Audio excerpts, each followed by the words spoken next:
네, 안녕하세요. 이번 시간에는 코넬리우스 반틸의 개혁신앙과 현대사상, 지난 시간에 이어서 신존재증명 다음 부분을 읽도록 하겠습니다. 지난 시간까지는 성경에서 말하는 거라고 말하는 게 아니라 이 우주를 보니까 불신자들을 설득하기 위해서 우주를 보니까 신이 있을 것 같지 않니? 이게 그냥 있는다는 것보다는 신이 있어야 될 것 같지 않니? 라는 식으로 접촉점을 찾으려고 했을 때 결국에는 그럴 것 같네 라는 식으로 다는 신은 기독교에서 말하는 신이 아니고 오히려 설명이 요구되어지는 그런 신으로 불합리로 맞춰지는 것까지 읽었었습니다. 이렇게 되자 모호 씨는 알미니아는 창백해졌다. 그는 필사적으로 흑씨를 납득시킬 수 있는 다른 논의를 찾아보려고 한다. 이제까지 한 번도 사용해보지 않은 비장의 무기가 하나 있었다. 그가 이제까지 사용했던 긴 존재에 대한 논의는 후엄적인 논의였다. 그 철학에서는 선험적과 후험적이라는 게 굉장히 중요하게 쓰이는데요. 그냥 이 험이라는 거를 경험적으로 이제 생각을 하시고 선험, 후험. 그러니까 원래 이거보다 더 깊게 얘기해야 되는데 간단하게 말을 하면 이런 식으로 한번 생각을 하시고 보면 좋을 것 같습니다. 더 관심 있으신 분들은 더 깊게 찾아보시면 꼭 단어를 직접 찾아보셔서 철학사전을 한번 찾아보시길 추천드립니다. 이제까지 사용했던 긴 존재에 대한 논의는 후험적인 논의였다. 그것들은 경험할 수 있는 것에 호소하는 것이다. 즉, 원인, 결과에 관한 인간 경험에서 출발하여 유비의 방법을 사용하여 전체로서의 세상의 원인과 목적을 설명했던 것이다. 경험을 보니까 원인이 있으면 결과가 있네.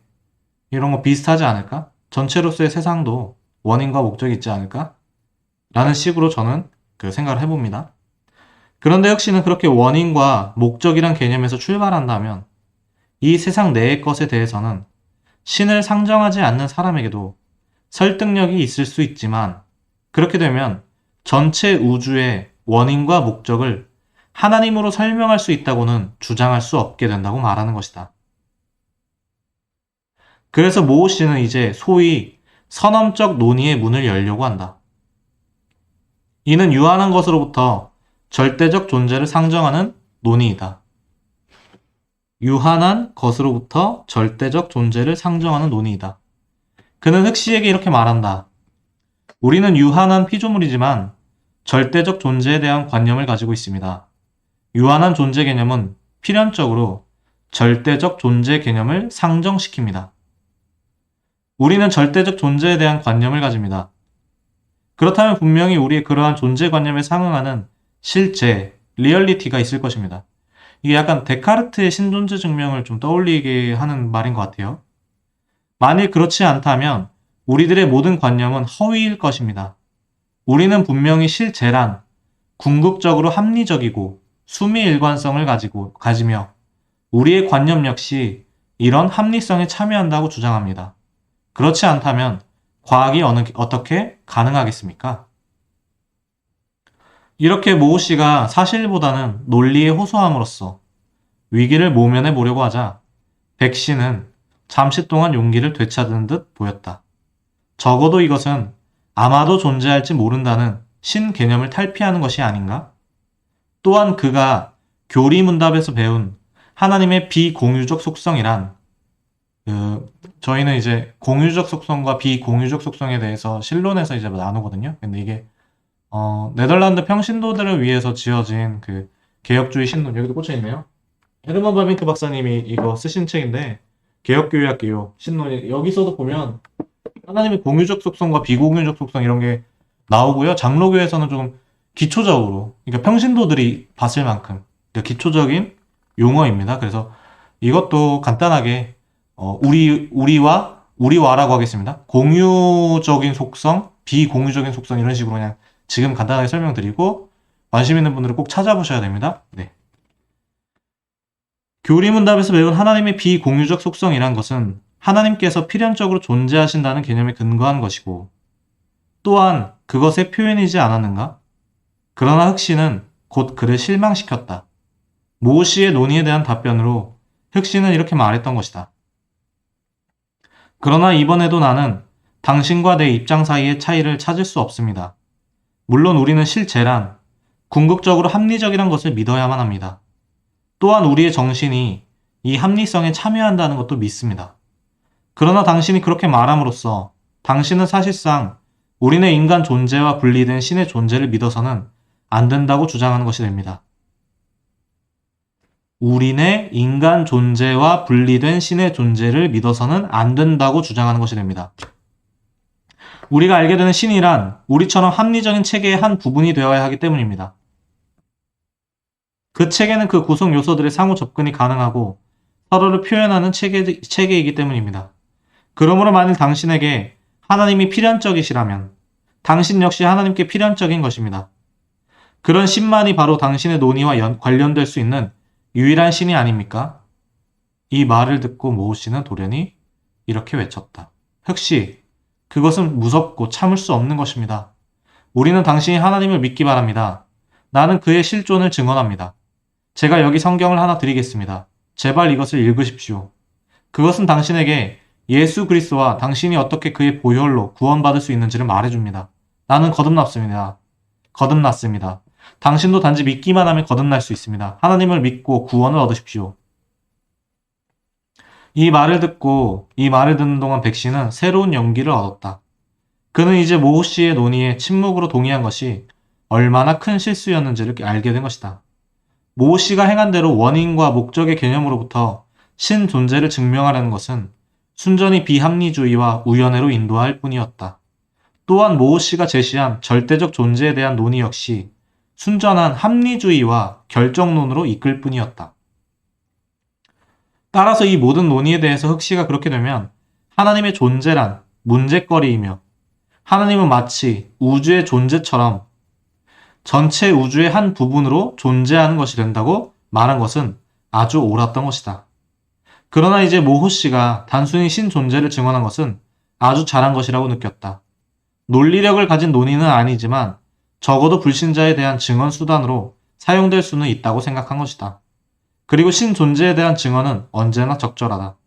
그러나 가련한 백 씨는 개혁주의자는 다시 실망하지 않을 수 없었다. 왜냐하면 모호 씨가 알미니안주의가 한 증언은 하나님을 믿는 것이 순전히 비합리적인 문제라는 가정 위에 있었기 때문이다. 그것은 모호 씨의 증언에 대한 흑 씨의 반응에서 명백히 나타난다. 그 알미니안이 한 증언은 하나님을 믿는 것은 그냥 순전히 비합리적인 문제라는 가정 위에 있었기 때문이다. 그것은 모호 씨의 증언에 대한 흑 씨의 반응에서 명백히 나타난다. 흑 씨는 알미니안주의자들에게 이렇게 얘기했던 것이다. 당신이 나의 영원한 복지에 관해 관심을 갖는 것에 대해서는 감사합니다. 그러니까 그냥 단지 믿기만 하면 천국 가면 됩니다. 라고 하는 알미니안들에게 나의 그런 영원한 복지에 대해서 관심을 갖는 것은 감사합니다. 그러나 먼저 당신께 묻고 싶은 것이 몇 가지 있습니다. 첫째로 그렇게 단순한 신 존재에 대한 증언은 이제까지 당신이 행한 신 존재 증명이 쓸모없는 것임을 뜻하는 것 아닙니까? 뜻하는 것입니까? 그렇지 않다면 당신이 그렇게 증명해낸 신은 결국 유한하고 인간과 유사한 존재이며 따라서 당신의 입장은 근본적으로 내 입장과 다름이 없는 것 아닙니까? 다름이 없는 것입니까? 모 씨는 대답할 수 없었다. 흑 씨의 말에 동의하지 않고서는 달리 답변할 수 없었기 때문이다. 그러자 흑 씨는 다시 둘째 질문을 한다. 당신은 지금 그리스도와 하나님에 대해서 기독교와 유신론에 대해서 증언했습니다. 당신의 기독교에 대한 논의는 그 성격상 유신론에 대한 논의와 같다고 생각되는데 그렇지 않습니까? 그렇다면 결국 당신은 신약 성경의 예수는 아마 하나님의 아들일 것이며 그는 아마도 인간들의 죄 때문에 죽었을 것이라고 말하는 것이 됩니다. 그리고 논리적으로 설명하는 대신 증언함으로써 당신은 그리스도에 대해 당신이 진리라고 생각하는 것이 객관적인 것이 아님을 시인하는 듯합니다. 이와 같은 제 말이 잘못되었습니까? 모호 씨는 이에 대해서도 대답하지 못했다. 흑 씨에 대한 동의만이 가능했기 때문이다. 그러자 흑 씨는 계속하여 말하기를 셋째로 당신은 지금 성부와 성자 예수 그리스도만이 아니라 당신은 지금 성부와 성자 예수 그리스도만이 아니라 성령에 대해서도 증언하셨습니다. 또 당신은 당신이 거듭나셨고 구원받으셨으며 현재로서 나는 구원받지 못한 상태에 있다고 말씀하셨습니다. 물론 당신이 어떤 특별한 경험을 하셨다면 내가 그것을 부인한다는 것은 비과학적인 것이 될 것입니다. 그러나 만일 당신이 당신의 경험에 대해 내게 증언하기를 원한다면 그 경험의 성격에 대해 보다 평이하게 말해야만 할 것입니다. 그리하시려면 내가 이해하는 원칙과 용어를 사용해야 할 것입니다. 그런 원칙은 모든 사람이 접근할 수 있는 것이어야 합니다. 중생하지 못한 나 같은 사람에게도 평이하게 당신의 경험을 말할 수 있는 원칙이라면 당신의 중생의 독특성은 어떻게 되는 것입니까?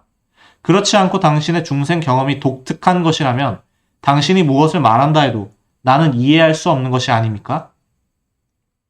결국 당신의 증언은 전혀 이해될 수 없는 것이고 아무런 의미도 없다는 것입니까?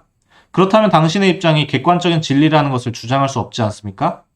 요약해서 말하자면 첫째로 신 존재에 대한 당신의 논의는 나의 불신을 굳건히 해주셨다고 말하고 싶습니다. 실제로 만물의 창조자이시며 지배자이신 하나님의 존재에 대해서는 아무런 말도 할 수 없다는 것을 당신의 논의는 분명히 보여주었습니다. 둘째로 당신이 사용한 신 존재 증명으로 당신은 기독교의 진리성도 증명하려 했으니 당신은 기독교에 대한 당신의 입장에도 치명적인 결과를 미친 것이라고 말하고 싶습니다. 이 두 논의에서 당신은 불신앙적 입장의 옳음을 전제하는 원칙에서 지적인 논의를 하셨습니다.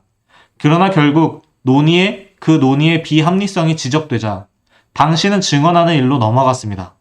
그러나 당신의 증언은 성격상 당신 자신이 전혀 비합리적이고 비지적인 입장에 있음을 실제로 인정한 것이 됩니다.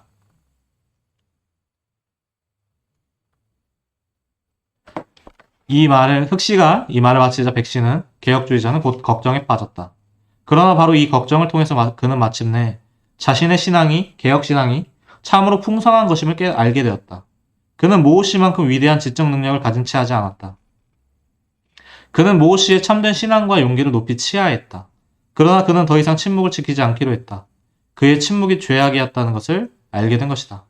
흑씨는 모호씨를 아주 불편하게 하여 더 이상 할 말이 없도록 했던 것이다. 흑씨는 자신의 불신앙에 도전을 받기보다는 오히려 더 자신의 입장을 확고히 했을 뿐이다. 모호씨의 좋은 의도와 노력에도 불구하고 결과는 그러했던 것이다. 그 이유는 주권적 하나님의 주장을 알리겠다는 급박한 책임감이 모호씨를 압도했기 때문이다.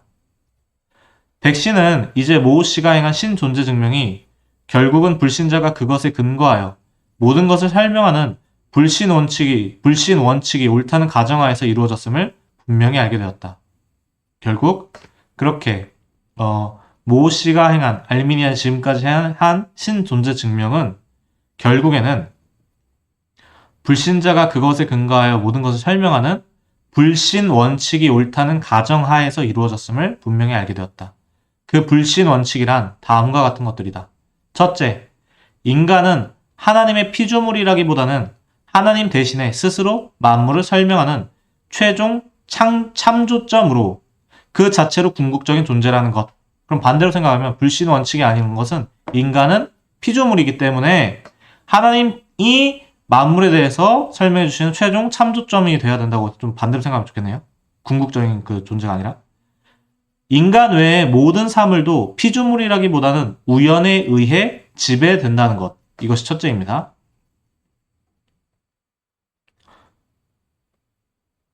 네, 다시 읽을게요. 첫째, 인간은 하나님의 여기에 인쇄가 좀 오류가 있는 것 같아서 죄송합니다. 다시 읽겠습니다. 첫째, 인간은 하나님의 피조물이라기보다는 하나님 대신에 스스로 만물을 설명하는 최종 참조점으로 그 자체로 궁극적인 존재라는 것. 그러면 반대는 우리는 피조물이라는 것. 두 번째, 인간 외의 모든 사물도 피조물이라기보다는 우연에 의해 지배된다는 것. 그럼 다른 것도 인간 외의 모든 사물도 피조물이라는 것. 세 번째, 이 우연의 우주에서 무엇이 일어날 수 있는지 없는지를 판단할 수 있는 수단은 인간이 가진 논리력이라는 사실이다. 인간이 가진 논리력이 이 우연의 우주에서 무엇이 일어날 수 있는지 없는지를 판단할 수 있는 것이 아니다라고 하는 것이 그러면 또 이제 그 불신 원칙의 반대가 되겠네요. 그러니까 인간은 피조물 의식을 갖는 거를 많이 집중적으로 생각하면 좋을 것 같습니다. 이렇게 불신자인 흑시의 원칙이 옳다는 전제하에서 창조주여 만민의 심판자이신 하나님의 존재를 수납하도록 하려는 것은 결국 먼저 역사적으로 미국이 소련의 한 주였다는 것을 말한 후에 곧 미국이 또한 독립적이며 독자적인 정치력을 소유하고 있음을 인정하려는 것과 같다는 것을 백신은 분명히 인식하게 된 것이다. 둘째로 백신은 신존재의 진리와 기독교의 진리를 잘못된 방식으로 논증하는 것은 결국 신존재와 기독교의 진리에 대한 거짓된 증언이라는 것을 알게 되었다.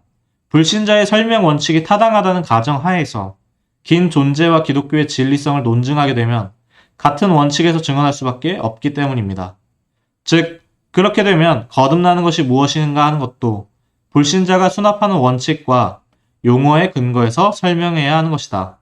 그러나 그렇게 하면 불신자인 흑시는 중생에 관한 모호 씨의 증언에 현대 종교 심리학의 원칙들을 적용하여 중생이라는 것이 청소년기에 자연스럽게 나타난 어떤 것이라고 설명하려 들 것이다. 그렇죠? 불신자, 네가 독특하지 않게 우리랑 같이 얘기하려면 우리가 쓰는 용어와 원칙도 한번 그거에 대해서 말해봐라 하면은 현대 심리학의 원칙들 같은 걸로 얘기하면 청소년기에 자연스럽게 나타난 어떤 것이라고 설명하려 들 것이라는 거죠. 그리고 셋째로 백신은 모호 씨가 반기독교적이고 반유신론적인 가정하에서 논증하고 증언하려고 했던 것이 그에게는 당연한 것임을 알게 되었다. 그는 개혁신학과는 다른 신학적 입장을 가지고 있기 때문이다. 그러므로 그의 신학은 하나님이 인간에 대해서 온전히 주권적일 수 없다는 개념에 근거하고 있는 것이다. 또 그것은 불신자의 사고의 본질과 근거가 되는 인간의 자율성을 함의해야만 인간의 책임이 있다고 가정한다. 그러므로 모호 씨는 인간 스스로를 궁극적이고 자율적인 존재라고 가정하는 불신자의 기본적 가정에 도전할 필요가 없다고 생각하게 되는 것이다.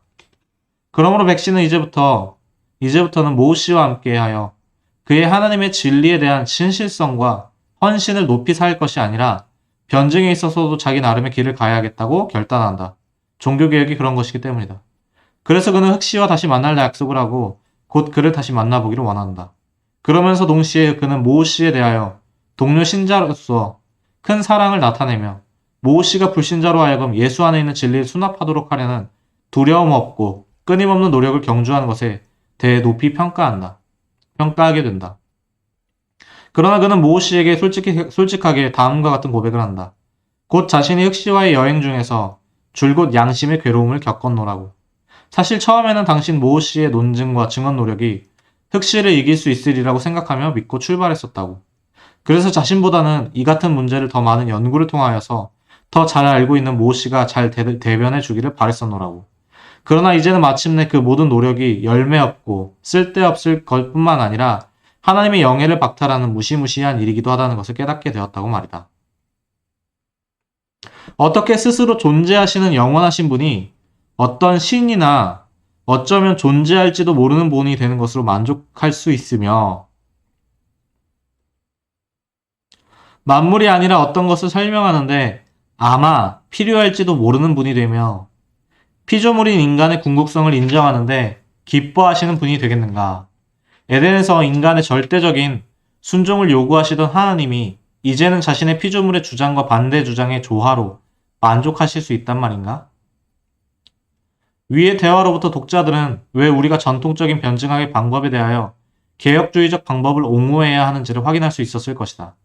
수세기 동안 여러 그리스도인들이 행한 전통적인 변증의 방법은 로마 가톨릭과 알미니안의 방법이다.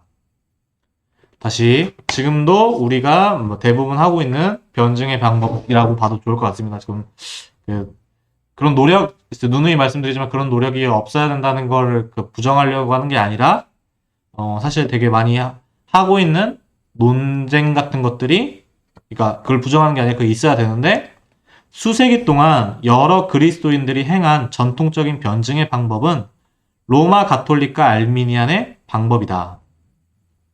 그것은 말하자면 로마주의 신학이나 알미니안 신학에서 도출된 방법이다. 로마 가톨릭 신학과 알미니안 신학이 성경과 하나님, 인간, 죄, 구속 등에 관한 기독교의 교리에 있어서 타협하듯이 전통적 변증 방법 역시 사람들로 하여금 기독교를 받아들이도록 하기 위해 기독교를 양보하는 것이다. 첫째, 전통적 방법은 성경적 하나님 개념을 축소시켜서 그의 존재를 세계에 대한 그의 관계와 분명히 구분하지 않는다. 다시, 전통적 방법은 성경적 하나님 개념을 축소시켜서 그의 존재를 세계에 대한 그의 관계와 분명히 구분하지 않는다. 또한 인간에 대한 신의 계시도 축소시켜서 피조물이요, 죄인인 인간이 계시와 상관없이도 스스로 하나님의 성품을 규정할 수 있는 것처럼 생각한다. 두 번째, 전통적 방법은 하나님의 경륜도 축소시켜서 마치 그것이 장차 일어날 모든 일의 궁극적 원인이 아닌 것처럼 타협한다. 세 번째, 전통적인 방법은 그것이 일반 계시든지 특별 계시든지 인간에 대한 하나님의 계시의 명료성을 불분명하게 타협하는 것이다. 피조된 사실들이 하나님을 분명히 드러내지 않는다고는 하지 않는다. 그러나 자연과 인간의 모든 사실들은 어떤 신이 아마 존재할 수 있을 것 이상을 말하지 않는다는 것이다. 네 번째, 전통적 변증 방법은 자연 계시에 대한 초자연 계시의 필요성을 타협시켜 약화시킨다. 그것은 에덴에서조차도 인간은 초자연적 교제를 통해 하나님께서 인간에게 부여한 언약적 의무에 비춰서 자연 계시를 해석해야 한다는 사실을 바로 이해하지 못하는 것이다. 그 결과로 전통적인 방법은 타락 이후에 인간에게 주신 구속적 초자연 계시의 필요성을 바로 인정하지 못하게 된 것이다. 다섯 번째, 전통적인 변증 방법은 성경 가운데서 주신 구속적 초자연 계시의 충족성을 바로 인정하지 못하여 실제로 전혀 새로운 사실, 인간에게뿐 아니라 하나님께 있어서도 새로운 사실이 나타날 수 있다고 한다. 여섯 번째, 전통적 변증 방법은 마치 성경의 충분한 의미에서 자증하는 것이 아닌 것처럼, 스스로 자증하는 것이 아닌 것처럼, 스스로가 자증, 성경은 충분한 의미에서 자증한다 그러죠. 성경의 자증성. 꼭 혹시 처음 들어보신 분은 이것도 찾아보시면 좋겠습니다. 성경의 권위를 약화시키고 양보하고 만다. 전통적 변증 방법은 인간이 형상적 유비적 존재가 아니라 자유롭고 그 스스로 궁극적 존재인 것처럼 생각함으로써 인간이 하나님의 형상으로 만들어졌다는 성경의 교훈을 타협시킨다. 또 전통적 변증 방법은 아담의 대표로서의 행동이 미래를 규정하지 않는 것처럼 생각함으로써 언약에 관한 성경 교리를 무시한다. 여덟 번째, 전통적 변증 방법은 죄를 실천적인 것만으로 생각함으로써 실천되지는 않았다고 하더라도 그 원칙상 하나님께 대한 윤리적 범과라는 성경적 죄 개념을 타협해버리는 것이다. 이런 점들에도 불구하고 전통적인 방법을 사용해온 개혁신학자들이 있어왔다. 바로 그런 것들이 명백한 개혁주의적 변증학 발전에 저해가 되는 것이다. 결론, 이제 대화 부분 결론입니다. 이제 개혁신앙을 가진 이가 기독교 신앙을 변증하기 위해서 알미니안주의자와 협동할 수 없음은 로마 가톨릭과 입장을 같이 할 수 없음과 같다는 것이 명백해졌다. 근데 이게 여기서 이제 이게 반티 선생님은 이렇게 말씀을 하시고요. 반티 선생님의 제자인 존 프레임 교수님은 또 개혁 신학생들을 위해서 글을 쓰신 게 있는데 제가 이제 그걸 또 영상을 올렸거든요. 리포르만다를 추천하는데 거기에 보면 또 좀 약간 그러니까 다양한 개혁주의 안에서의 그런 여러 가지 흐름들을 좀 보면서 이제 좀 우리 개혁주의 신학생들이 그런 흐름들을 좀 보기를 원하셔서 그렇게 그 내용 중에 보기를 원하셨던 마음도 있는 것 같아요. 그러니까 어떤 얘기냐면 너무 그러니까 어떤 의미냐면 개혁된 교회는 항상 개혁되어야 된다여야 되는데 너무 어떤 쪽으로 가냐면 그러니까 보수가 아니라 개혁인데 보수로 가버리게 되는 그런 경향들이 있으니까 아마 존 프레임 교수님은 그런 식으로 전 교수님이죠. 그렇게 말씀하신 것 같은데 그걸 같이 보면 또 좋을 것 같습니다. 로마 가톨릭뿐만 아니라 알미니안도 불신자들에게 그들이 근본적으로 개변할 필요가 있다고 도전하지 못하는 것이다. 알미니안이나 로마 가톨릭 모두가 불신자에게 복음이 참으로 무엇인가를 분명히 볼 수 있도록 하는 기회를 주지 못한다. 그들은 성경의 모든 것을 드러내는 조명 등을 불신자에게 직접 비추지 못하는 것이다.